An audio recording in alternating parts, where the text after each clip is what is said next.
भारत की संसद में नए शिक्षा मंत्री प्रहलाद जोशी को लेकर एक मामला गर्मा गया है। बल्कि यूं कहिए कि परीक्षा लीक होने से लेकर तमाम तरह की जो बातें थीं और उसको लेकर विपक्ष का जो संघर्ष था, जो पूरा आंदोलन छात्रों का चल रहा था, उस पे भी भारी पड़ गया है प्रहलाद जोशी का ये मसला। राहुल गांधी ने संसद परिसर में और प्रियंका गांधी ने संसद के भीतर प्रहलाद जोशी को लेके कहा है, ये वो व्यक्ति हैं जो बलात्कारियों की पैरोकारी करते हैं या कि संरक्षण देते हैं। क्या पूरा मसला है, क्या पूरी बात है, वही बताने आपको सामने हाजिर हुआ हूँ। नमस्ते, मेरा नाम है याज्ञवल्क। देश की संसद में आज पेश हुआ पब्लिक एग्जामिनेशन संशोधन विधेयक 2026। ये विधेयक ये दावा करता है, सरकार की इस दावे के साथ पेश हुआ है कि नकल को लेकर जितनी भी बातें हैं या जो भी लूपहोल्स हैं वो सब ब्लॉक हो जाएगा, बंद हो जाएगा।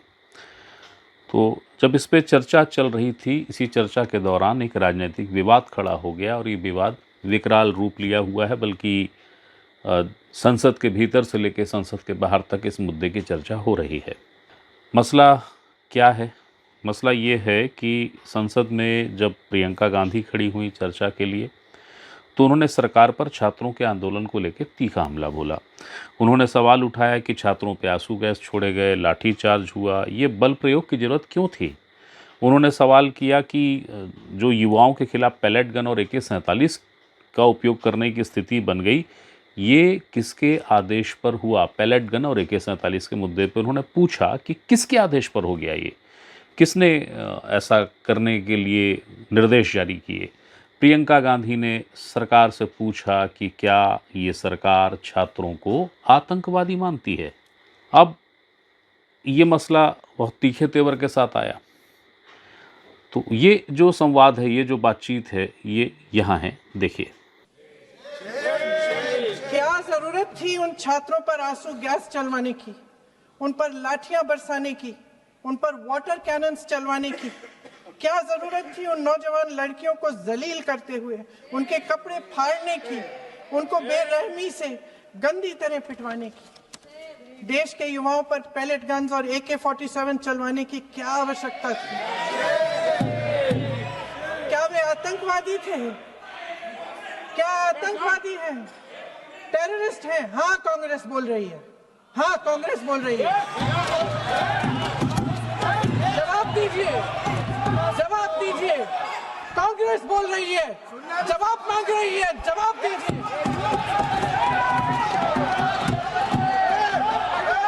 कौन जवाब देगा? कौन जवाब देगा? गृह मंत्री जी जवाब देंगे। किसने ऑर्डर दिया? किसने ऑर्डर दिया पैलेट गन्स चलाने के लिए? किसने ऑर्डर दिया? आपके माध्यम से मैं पूछती हूं अध्यक्ष महोदय, किसने ऑर्डर दिया? प्रधानमंत्री जी ने दिया? गृह मंत्री जी ने दिया? जवाब देंगे? पूरा देश पूछ रहा है, सिर्फ कांग्रेस पार्टी नहीं पूछ रही है, पूरा देश पूछ रहा है। अध्यक्ष महोदय, देश के माता पिता पूछ रहे हैं, छात्र पूछ रहे हैं, अध्यापक पूछ रहे हैं, पूरा देश आज ये पूछ रहा है। और आपकी जिम्मेदारी बनती है कि आप इस सवाल का जवाब दें। क्यों डरते हैं आप इस देश के नौजवानों से? क्यों डरते हैं आप इस देश की बुलंद आवाज से? और उस आवाज को दबाने का हक आपको किसने दिया है? जब ये बात प्रियंका गांधी जी ने कही, इसके ठीक बाद उन्होंने नए जो शिक्षा मंत्री हैं, जिन्हें दायित्व मिला है शिक्षा मंत्रालय का, प्रहलाद जोशी, उनका जिक्र करते हुए संसद में कहा कि इन्हें बनाकर केंद्र की सरकार ने देश की लड़कियों को कौन सा संदेश दिया है। यही जो टिप्पणी थी, ये बाद में बड़े हंगामे का कारण बन गई, जबकि इसी टिप्पणी के साथ राहुल गांधी ने संसद परिसर में पत्रकारों से कुछ कहा। हालांकि जैसे ही प्रियंका गांधी ने बात कही, संसद में इसका विरोध हुआ। जो संसदीय कार्य मंत्री हैं किरेन रिजिजू, केंद्रीय मंत्री खुद प्रहलाद जोशी और बीजेपी के चर्चित सांसद निशिकांत दुबे, जो अपनी टिप्पणियों की वजह से, विवादित टिप्पणियों की वजह से चर्चाओं में रहते हैं, इन्होंने विरोध किया। और किरेन रिजिजू यानी लोकसभा में जो संसदीय कार्य मंत्री हैं उन्होंने लोकसभा अध्यक्ष से कहा कि ये टिप्पणी हटा देनी चाहिए, ये किसी का भी चरित्र हनन है। प्रहलाद जोशी सदन में ही थे, जो मैंने बताया कि वो भी खड़े हुए थे और उन्होंने कहा कि उनके बारे में गलत जानकारी दी जा रही है। वो स्वयं सदन में मौजूद हैं और बगैर सूचना के उन्हें निशाना बना दिया गया है। ये टिप्पणी रिकॉर्ड से हटा दी जाए। और प्रहलाद जोशी ने ये भी कहा कि इस पर माफ़ी मांगनी चाहिए कांग्रेस को। लेकिन ये मामला यहाँ नहीं थमा, बातें चलती रहीं। बातों पे तूल तब आ गया जब राहुल गांधी पहुँचे और उन्होंने संसद के परिसर में ही पत्रकारों से चर्चा की और उन्होंने भी प्रियंका गांधी की बात को विस्तार दे दिया, या यूं कहिए प्रियंका गांधी की तो बात एक लाइन की थी, राहुल गांधी ने बहुत विस्तार से बातों को कह दिया और उसके बाद हंगामा खड़ा हो गया और लोगों को सालों पुरानी वो बात याद आ गई। कांग्रेस ने अपने सोशल मीडिया हैंडल्स पे उस समय के कई पुराने वीडियो भी जारी कर दिए। राहुल गांधी ने जो कहा संसद परिसर में, वो विषय ये था, उनकी बात का जो लब्बो-लुबाब था कि शिक्षा मंत्री के इस्तीफे की मांग को लेकर बच्चों ने आंदोलन किया, छात्रों ने लाठियां खाई, लेकिन सरकार ने एक ऐसे व्यक्ति को जगह दे दी जो बलात्कारियों का बचाव करता है। राहुल गांधी ने कहा कि प्रधानमंत्री तो किसी को भी शिक्षा मंत्री बना सकते थे, लेकिन उन्होंने ऐसे व्यक्ति को चुन लिया जिसके बारे में ये आरोप है कि उसने बलात्कार के दोषियों के पक्ष में बात कही थी। अब ये जो विषय है, ये विषय राहुल ने मीडिया से कहा, बहुत विस्तार से कहा। इसी बात को राहुल गांधी ने अपने एक्स हैंडल पर भी लिख दिया। कांग्रेस ने, जैसा मैंने बताया, कुछ पुराने वीडियो भी जारी किए। तो राहुल गांधी ने संसद परिसर में जो कहा वो ये है, देखिए। Something to think about it, the education minister of India, who after all these young people were protesting about the education system, and so many girls are protesting, they've been beaten, they've been thrashed. The BJP puts a man who is a defender of rapists. That's the most filthy type of man. There can be no filthier man than somebody who says that rapists need protection. That is the education minister of India today. It's strange. It's a strange reaction from the Prime Minister that there are so many people in his cabinet. He could have chosen any one of them, but he chooses a person who protects rapists. It's quite amazing. अब जरा ये भी समझ लीजिए कि आखिर प्रियंका गांधी ने अगर ये कहा कि शिक्षा मंत्री प्रहलाद जोशी शिक्षा मंत्री बने हैं, इन्हें बनाकर सरकार भारत की लड़कियों को कौन सा संदेश देना चाहती है, और राहुल गांधी ने जो कहा कि एक ऐसा व्यक्ति शिक्षा मंत्री बना है जो बलात्कारियों का बचाव करता है, इसका आधार कहाँ है, क्या है। तो इसके लिए ये जो पूरा विषय है ये दरअसल 2022 का है, आज का नहीं, अभी का नहीं, 2022 का। गुजरात दंगे आपको ध्यान होंगे, जो गोधरा में नरसंहार हुआ था, उसके बाद प्रतिक्रिया स्वरूप जो घटनाएं घटी, जिसे गुजरात दंगा कहा जाता है, जिसमें कई लोग मारे गए थे, उसकी पृष्ठभूमि से जुड़ा हुआ मसला है। गुजरात में बिल्किस बानो नाम की एक मुस्लिम महिला के साथ गैंग रेप हुआ था। उनके सामने उनके ही परिवार के 7 लोगों की नृशंस हत्या हुई थी। इस मामले में जो आरोपी थे, जितने भी 11, उनको आजीवन कारावास की सज़ा मिली थी। अगस्त 2022 में गुजरात की सरकार ने इनको रिहा कर दिया था, 11 के 11 को। और जब ये फैसला गुजरात सरकार ने किया तो उस समय केंद्रीय संसदीय कार्य मंत्री थे प्रहलाद जोशी।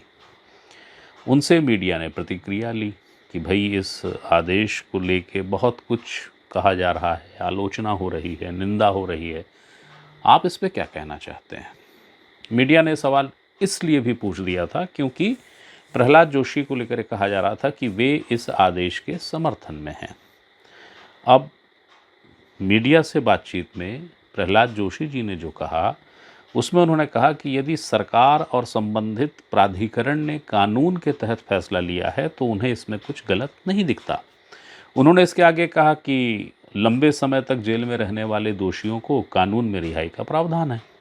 जो ये बयान है उनका और जो इंटरव्यू हैं वो अलग अलग जगहों पे, अलग अलग मंच, अलग अलग फोरम में उस समय दिए गए थे। काफ़ी चर्चाओं में बयान था। जाहिर है कांग्रेस इस मसले को लेके, या विपक्ष जो है इस मसले को लेके हमेशा से आक्रामक रहा है। नरेंद्र मोदी को लेके जो एक टिप्पणी खासी चर्चाओं में रही है, मौत का सौदागर जैसे शब्द जो हैं जो बार बार प्रचलन में आए। गुजरात का दंगा एक ऐसा विषय रहा है जिस पर मोदी कभी भी सहज नहीं रहे हैं बातचीत में। अगर उनसे कभी प्रयास किया गया, पत्रकारों ने चर्चा की है, तो वो सहज नहीं रहे हैं। उन्होंने हमेशा से गुजरात दंगों के मारे गए लोगों को के जो आंकड़े रहे हैं, गुजरात दंगे की लेकर जो व्यापकता है हिंसा की, उसको कहीं कहीं पर ये बताने की कोशिश की कि ये प्रायोजित है, इसमें उतना तथ्य नहीं जितना बताया जाता है। मगर ये जो विषय था जिसमें प्रहलाद जोशी केंद्रित हैं, वो विषय यही है कि उन्होंने ये कहा था कि जो रिहाई हो रही है वो कानून में उसके प्रावधान हैं, और यदि सरकार और संबंधित प्राधिकरण ने कानून के तहत फैसला लिया है तो उसमें उन्हें गलत नहीं दिखता है। अब कांग्रेस ने इसी बयान को आधार बनाया, 2022 का बयान है, ध्यान रखिएगा। इस बयान को आधार बना के उन्होंने आरोप लगा दिया। अब बीजेपी ये कह रही है कि उनका जो बयान था वो संदर्भ से हटा के प्रस्तुत किया जा रहा है, और बीजेपी ने स्पष्ट किया है अपने बयान में कि प्रहलाद जोशी ने जो समय कहा था वो कानूनी प्रक्रिया का उल्लेख किया था, ना कि अपराध का समर्थन। ये तो खैर बीजेपी कांग्रेस की बात है। अब जहाँ तक इस मसले में जो गुजरात सरकार का फैसला था अगस्त 2022 का कि भाई इन सभी 11 जो दोषी हैं जिनको आजीवन कारावास है इनको रिहा कर दो, ये मसला पहुंच गया सुप्रीम कोर्ट, और जनवरी 2024 में इसकी सुनवाई हुई। सुप्रीम कोर्ट ने गुजरात सरकार के उस आदेश को रद्द कर दिया जिसमें 11 दोषियों की उम्र कैद की सज़ा माफ़ की गई थी। शीर्ष अदालत ने ये कहा, सुप्रीम कोर्ट ने ये कहा कि गुजरात सरकार के पास रिहाई के निर्णय लेने का अधिकार नहीं है, वो नहीं ले सकती थी ये फैसला, और गुजरात सरकार के फैसले का लाभ पाए इन 11 लोगों को वापस जेल जाना होगा। और फिर वो वापस जेल चले गए दोषी।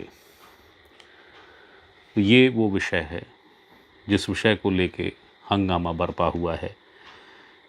बीजेपी बचाव की मुद्रा में है, बीजेपी के अपने तर्क है। कांग्रेस ये कहते हुए आक्रामक है। मैंने आपको बताया कि प्रियंका गांधी ने तो सीधे सवाल ही कर दिया कि देश की लड़कियों के सामने कौन सा उदाहरण पेश कर रही है सरकार, मोदी सरकार। अब एक बात और, ये चर्चा किस चीज़ की थी? ये चर्चा थी पेपर लीक की। ये चर्चा है जो नया संशोधित विधेयक आया है उसके सार्थक रूप से स्वीकार होने की, उस पर चर्चा होनी थी। तो इस पर जो चर्चा हुई सो तो हुई, हो भी रही है। लेकिन इस बीच में विषय आ गया केंद्रीय शिक्षा मंत्री का। कांग्रेस अब भी अपने बात पे कायम है कि ऐसे व्यक्ति को जो कि बलात्कारियों का समर्थन करता है उसे देश का शिक्षा मंत्री नहीं बनाया जाना चाहिए। देश की लड़कियों के लिए एक अच्छा उदाहरण नहीं बनेगा। बीजेपी इसका विरोध कर रही है। बीजेपी कह रही है कि ऐसा तो उन्होंने कहा ही नहीं था, उन्होंने कानूनी प्रक्रिया बताई थी।